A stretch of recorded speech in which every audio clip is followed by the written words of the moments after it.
When I first saw the Mark 8 Golf, the front headlamps kind of reminded me of that robot character from Hitchhiker's Guide to the Galaxy. Do you guys see that?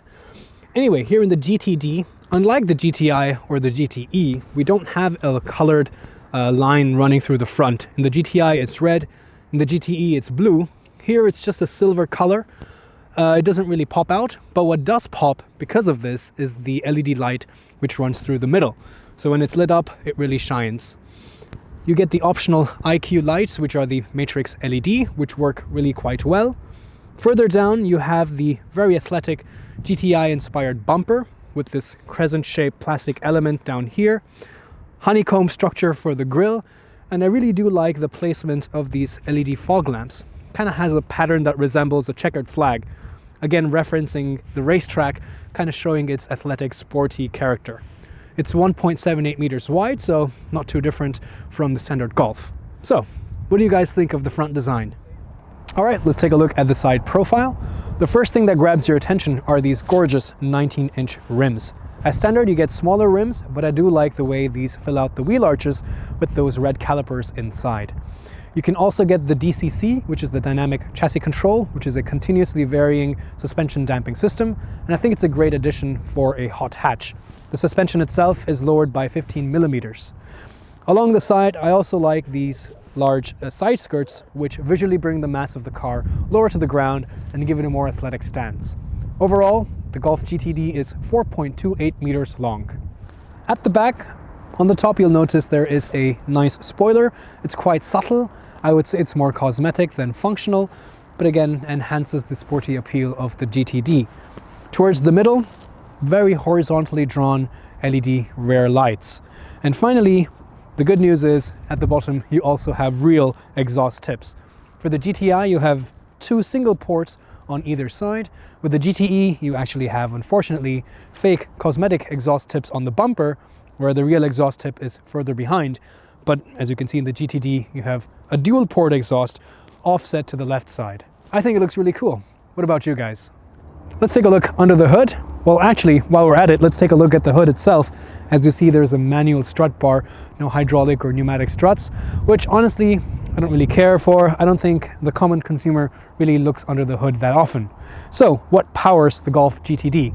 Well, it's a 2-liter turbocharged 4-cylinder diesel engine, which makes 200 PS or metric horsepower and 400 Newton meters of torque. It's mated to a 7-speed DSG, which is a dual clutch transmission, going only to front wheel drive with an electronic differential, which is basically a brake-based torque vectoring system. The 0 to 100 kilometer per hour is coming up in 7.1 seconds, so it's pretty quick, and the VMAX is 245 kilometers per hour. Overall, you can expect a mileage from around 5 to 5.8 liters for 100 kilometers. That's what I've been seeing, sometimes a little bit higher, like around 6 as well, but a good estimate would be about 5.8 liters.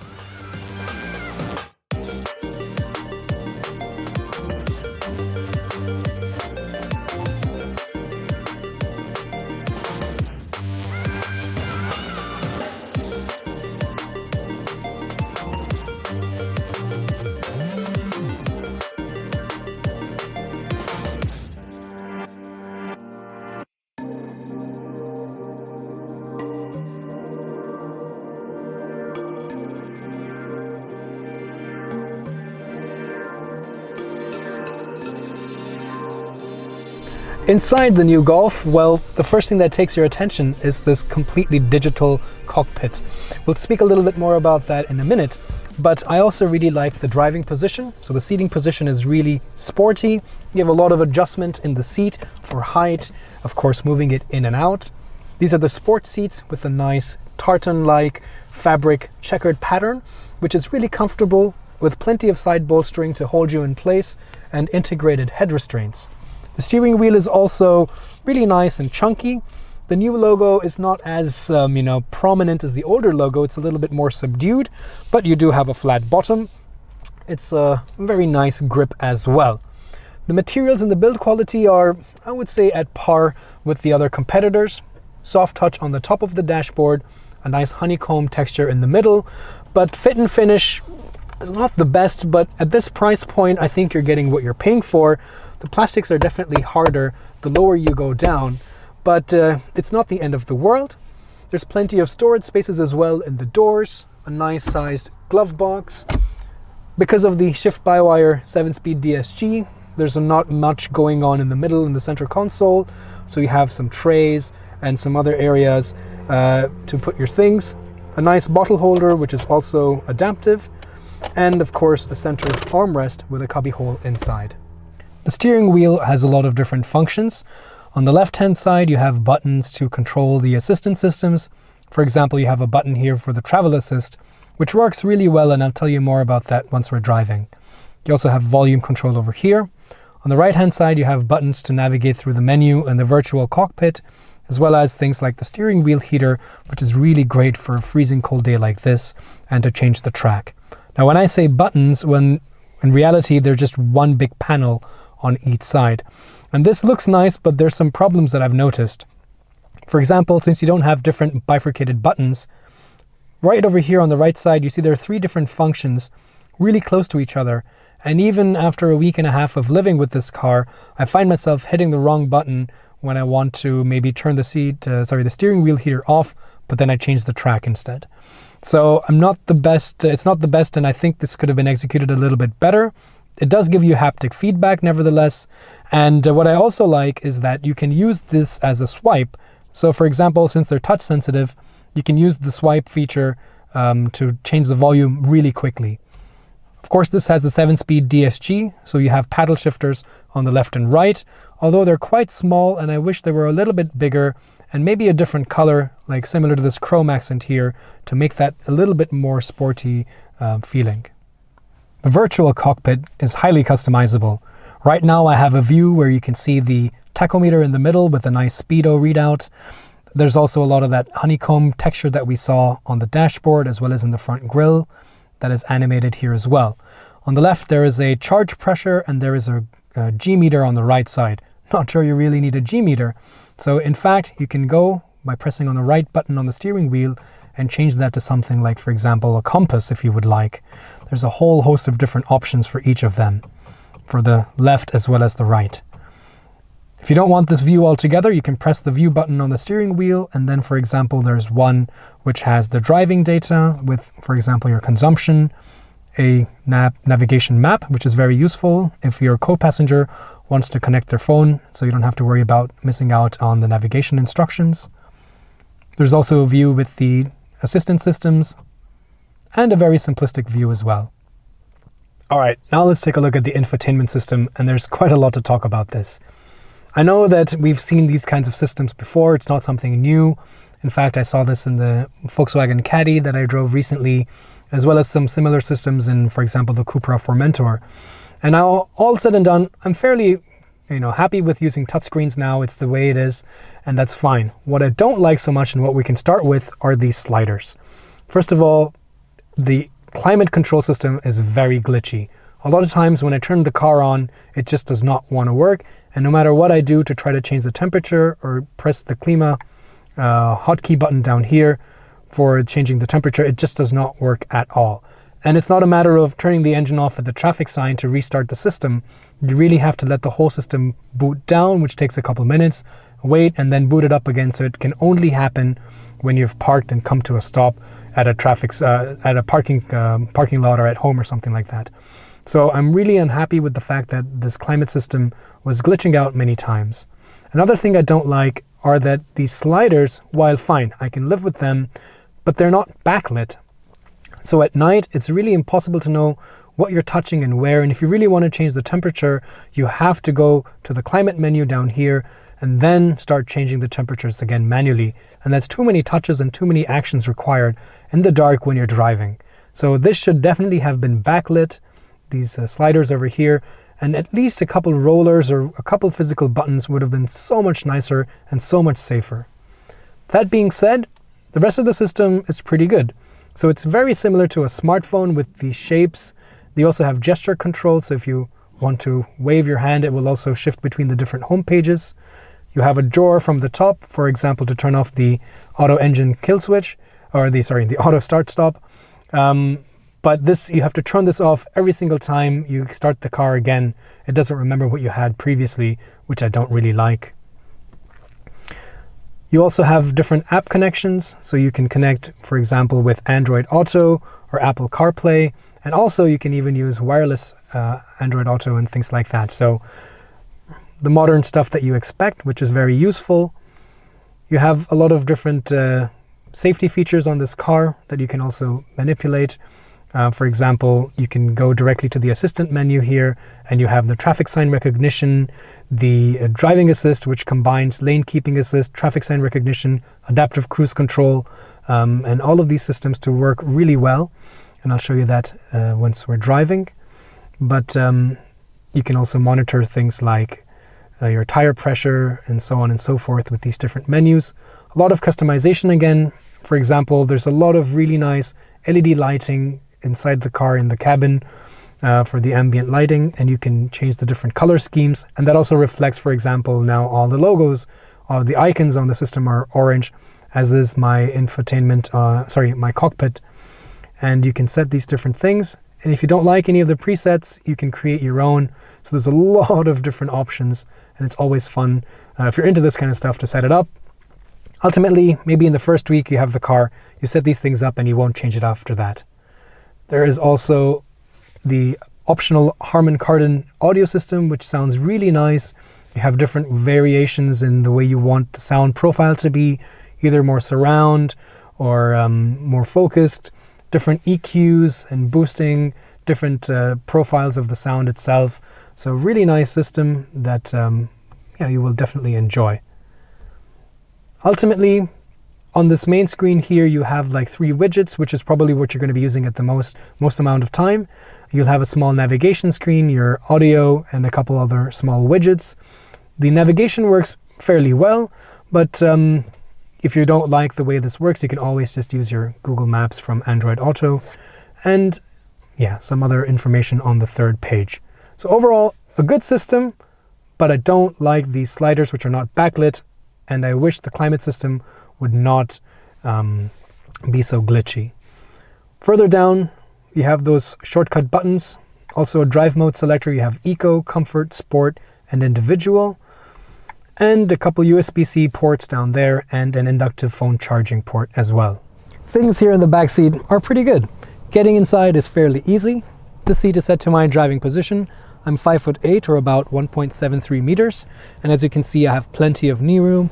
I can also slide my feet under the front seat. There are pouches here to keep your phone, a larger pouch down here, door pockets for your water bottle. The seats themselves are very well contoured, enough under-thigh support, good support on the side. The angle is also not too reclined and not too upright. It's not the most spacious, but definitely for 4 people, it's very nice and comfortable. You have ISOFIX points on the outside 2 seats as well as the front co-passenger seat. You have a center armrest with cup holders, which you can drop down as a ski hatch. You also have a 3rd climate zone with a couple of vents as well as a couple USB-C ports as well. So really well catered to back here in the seat. The trunk of the Golf GTD is 381 liters, which is a good amount. It's also very rectangular, so you can fit large suitcases very easily. You can flip the seats down in a 60-40 fashion along with that ski hatch. Although there are no switches over here, you have to use the switches on the seats themselves, so you have to reach over this parcel shelf. But on the good side, you can also drop the floor down so that you have more volume and more height to stack taller items. All right, so here we are driving the Golf GTD. I've found some beautiful winding roads, actually one of my favorite spots back where I live here in the Odenwald. And let's start talking about how the GTD behaves. Of course, there's different driving profiles, and this road is best suited with the sport mode. So let's switch to that. Nice. So the first thing that happens when you change to sport mode that you notice is the engine sound. And that's because the GTD has a sound actuator, which means that it helps resonate the engine sound and it gets piped into the cabin.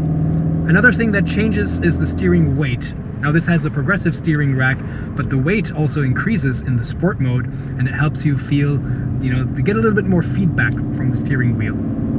The throttle response is also sharpened, so every small, minute undulation or input from your right foot is a lot more pronounced. It's a lot more reactive, the throttle body. Then the 7-speed DSG also shifts up much later, so it tries to give you as much of that meaty power band in the middle of the rev range. Since this being a diesel, there's not much power at the top end, but it really keeps the engine and the transmission in its sweet spot to generate all the power that you need. The sound also really sounds kind of like a pseudo V8, and of course it's a 4-cylinder, but it's a diesel, so it's very low revving, and somehow it sounds like half a big American V8 because of the sound coming inside. You get that kind of a sound, so it kind of sounds like a old American V8. Throttle response is really nice, but you do feel a little bit of that turbo lag. It's not completely negligible, but it won't really be a problem in most scenarios, because again, that 7-speed DSG ensures that you're in the right power band at all times, but it's not as reactive as the GTI or the GTE for sure. The steering is really great. You have so much control. It's very precise. The progressive rack means that the amount of steering and the front wheels increases the further you go into the steering lock. So the more input you provide, further on it reacts a lot more faster. On the other side, in the middle, so around dead center, the steering is quite slow, and this is kind of good because it gives you a lot of finesse and a lot of ability to make minute corrections without the car feeling darty. And of course, as you go further, let's say around 2 o'clock or 3 o'clock, the steering rate is much faster, so you're able to go around most corners without ever having to leave from this position. Nothing new here, something that we've always seen, but really nice. Another thing that changes in the sport mode is the dynamic chassis control, so the DCC. In the sport mode, the suspension is a lot more firm, and it provides, the compression and the rebound is adjusted so that it tries to make the car as planted and keep it as flattened level as possible. Going through a little village, and in these little village streets, you do feel the bouncy, bumpy suspension in the sport mode a lot more prominently, but put it into comfort mode and you can feel a big change instantly. So yes, while the suspension is lower by 15 millimeters and it is a sporty hot hatch, in the comfort mode with the DCC, you get the best of both worlds. You're not really making a sacrifice. You don't feel that compromise. Brake pedal feel is also really nice. The differential at the front is not something really fancy. It's not a limited slip. It's still an electronic locking differential, which basically means it's a brake-based torque vectoring differential. So what happens is it will brake the inside wheel ever so slightly around corners if it needs to, and the amount of braking that it provides is also very calculated and precise, and that means that you kind of feel the front end of the car being sucked into the corner. So all said and done, this is a fantastic chassis. I mean, all Golf GTIs and GTEs and GTDs, I've driven the previous generation. I know this platform really well. I recently drove the Cupra Formentor, so this MQB platform is something that I'm very familiar with, and this is the throwing up no surprises, but that's a good thing in this case. You drive very spiritedly, you will definitely see numbers around 6.2 liters for 100 kilometers, maybe even 6.5. I mean, really, the sky's the limit.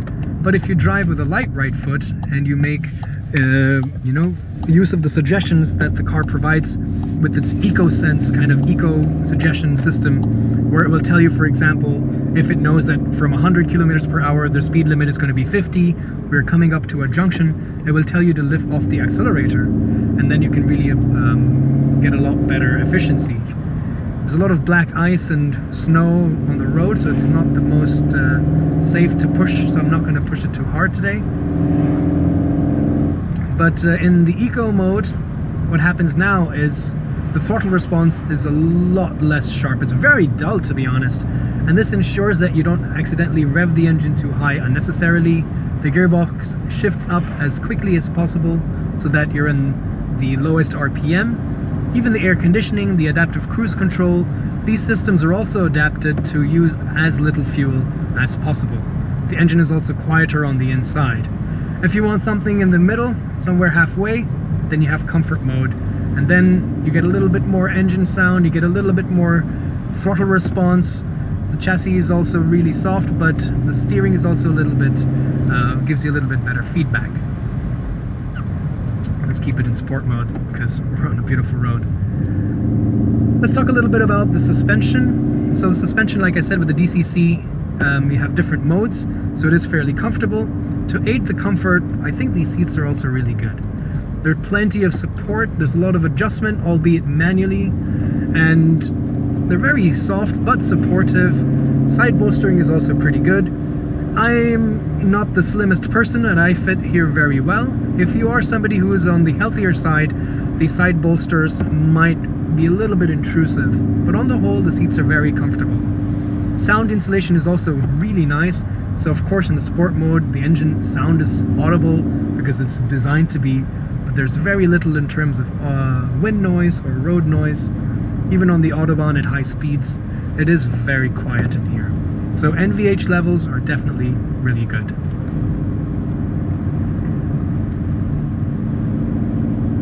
The navigation and the touchscreen system, I've spoken about that already. The navigation is not too bad, but yeah, the climate control could have been a little bit better. But what is really nice in terms of technology is the assistance systems. So you have the usual things like the blind spot monitoring, the rear camera is also really good quality, very good clarity, and you have cross traffic alert. It also has the self parking, the steering assist, things like that, but it also has the travel assist. Now this system is basically a conjunction of the other hardware and software that already comes with these different driver assistance systems. So first of all, it takes into account the navigation. So it knows that, okay, you're going from 100 to a 50 zone, then it will automatically preemptively slow you down. It knows that there is the traffic sign recognition system is also running, so it knows what the speed limit is and it will automatically adjust the cruise control to the speed limit. It also has adaptive cruise control, so it knows the distance with the car in front, so it will maintain a safe distance and automatically come to a stop and set off again. It also has the lane keeping assist, which is, the standard lane keep assist is really like a ping pong. It's a reactive emergency system. So when it knows you're going off the lane, it will kind of ping pong you back in. But in the case of the travel assist, it will proactively try to keep you in the middle of the lane at all times, and therefore it really gives you a very semi-autonomous safety net. And on the Autobahn, it's really great, but even in city conditions, it works pretty well. You have to keep in mind though that the lane keep assist will only work from time to time. It really depends. There is a logo that pops up on the head-up display as well as on the digital instruments, which tells you whether the car is able to recognize the lanes, and if it's green, only then will it work. But the system is really great because it also recognizes if it's a broken line, if it's a solid line, if there's a curb on the side. So it's not just looking at the lanes, but it also understands if it's, a lane that you can cross or you shouldn't cross. And the steering also is not really the old kind of steering assist system where it just looks for you to make adjustments to the wheel to know that you're actually holding it. But there are actual sensors on the wheel which will actually be able to see if you're touching the wheel or not. But that being said, I found that the sensor is not always accurate. It's not always working well. It doesn't really recognize that I'm holding the wheel at all times. Sometimes it will just yell at me even though I am holding it. I find that you have to hold it around here rather than holding it on the top, which I tend to do, especially when I'm on the Autobahn. But the system works really well. There's a button here which you can press, and now it will notice that the speed limit is 50.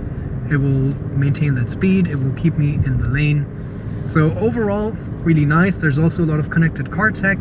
You can choose the privacy that you want, the level of privacy, and based on that, you can share some amount of data, all the data, or no location data. So on the whole, the GTD is definitely a car which strays to, very similar to the GTI, but because it's a diesel, you get that torque from low down, which is not as great as the GTE, but it's still better torque, and it comes in lower than in the GTI. But at the same time, you get better mileage. So if you're somebody who really spends a lot of time commuting every day, long hours on the Autobahn or on the highway, and you like to have a fast car to be able to do 180 kilometers per hour easily all day, but you don't want to spend so much money on fuel because this is going to be a daily affair for you, and at the same time you want something which is fun on twisty roads but compact enough, practical enough. So a hot hatch diesel, that's where that starts to make sense, and the Golf GTD is definitely one of the best in that little segment. Let's summarize this episode of the new Golf GTD. Prices start at around 39,000 euros, but when you add options like the IQ Matrix LED lights, the travel assist and the panoramic roof, you're looking at numbers very easily around 47,000 euros. Well, that's a little bit more expensive than the GTI, as is the case with most diesel engine options versus petrol engine options. That being said, it's a little bit cheaper than the GTE, and you still get that really nice torque from the low end. Not as much as the GTE, of course, but a little bit more than the GTI. So what did I like and what did I not like about the GTD? Well, first of all, the chassis and the steering are fantastic. Very agile, very capable, very nimble, and a lot of fun to drive. What I didn't like was the fact that the infotainment system would glitch out, especially the climate control, and the fact that the sliders are not backlit. I think for 47,000 euros, it can be very frustrating to have these problems as an owner. But what's the right version for you? Is it the GTI or the GTD or the GTE? In my opinion, the GTI is for the purist. The petrol engine that you can rev out really high with the manual transmission, that's where the real purists will enjoy themselves. For the GTE, if you have charging infrastructure at your house, then it's fantastic because you can plug it in overnight or on the weekends, and you have plenty of electric boost to have that nice acceleration, but also you get a lot of tax benefits and so on. The GTD is for those who have a long commute on the Autobahn every day, and you want that extra power, because that's where the car really shines. It's got plenty of torque and power for overtakes. 200 kilometers per hour is very composed and with no fuss at all, and you're not burning so much diesel. You get a lot of mileage as well. And when you want to have fun on twisty roads, that chassis comes into its own. Therefore, I think if running costs are going to be an issue for you and you're going to be spending a lot of time on the Autobahn, the GTD might just be the one for you. That's my verdict. Let me know what you think. Put it down in the comments below, and thanks for watching.